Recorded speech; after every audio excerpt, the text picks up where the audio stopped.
বৌমা হিসাবে লায়লা কেমন? অনেক ভালো, অনেক ভালো। আজকে বৌমার কথা আজকে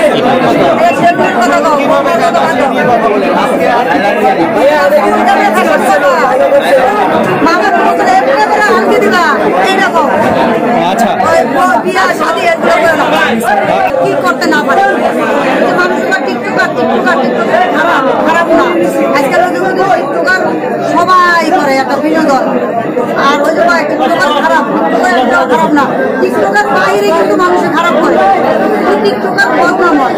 মামনের টিকটকার মামনে ছিল লাইকে ছেলে, মামনে যে কন্টেন্ট করে সবকিছু মিক্সার করে আছে। মামনে একটা কথা বলছে, সবাই তো বুঝে মামনে ফকিনি ওইটা হেটা, মামনে কিন্তু ফকিনি না,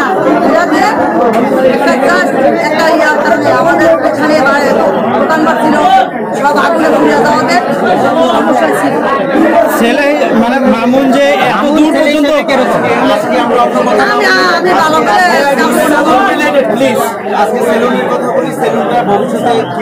আসলে এই যে ব্যবসাটা ও একটা শূন্য অবস্থা থেকে এই যে একটা ব্যবসা দাঁড় করলো, এটা এই বিষয়টা আপনার কাছে কেমন লাগতেছে? অনেক ভালো লাগছে। এটা সবকিছু সহযোগিতা করতে আজকে এই পর্যায়ে। আর মাসুদ যদি ওর পাশে না থাকতো, ওর সাহস করে নাকি ওর ছোট মানুষ, ওরা অনেক আগে থেকে বলছে যে ব্যবসাদার কিন্তু ওর ছোট, কিন্তু ওর পাশে লোক ছিল, কিন্তু ওরকম লোক ছিল না, দুঃখ লোক ছিল না, সব ছিল অদুঃখ। আর আজকে মাসুদ ধরে মনে কর বলছে, আর মাসুদের বলছে মাসুদ তুমি ওর একটা যে কোনো ব্যবসা ধরা দাও, এই দিকে এমনি দেখো না। সবকিছু করছে, এটা হলো মাসুদের অবদান এবং সে সাপোর্ট দিচ্ছে ফাইন্যান্সিয়ালি। যার জন্য ফাইন্যান্সিয়ালি যে সাপোর্টটা, এটা কি লায়লা দিয়েছে নাকি? আমি মামনের একটা যে কোনো ব্যবসা ধরা ইনভেস্ট নাই এখানে, এটা পুরোটা মাসুদ খানের মাসুদ খানের সবকিছু ইনভেস্ট, আর মাসুদ খানের সবকিছু করছে।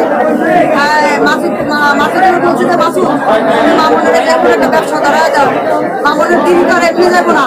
মামনের ভাই বোন আছে, মা বাবা বলে কয়জনে পারে, মা মারে বাবা বলতে, ভাই বোন বলতে। বৌমা হিসাবে লায়লা কেমন?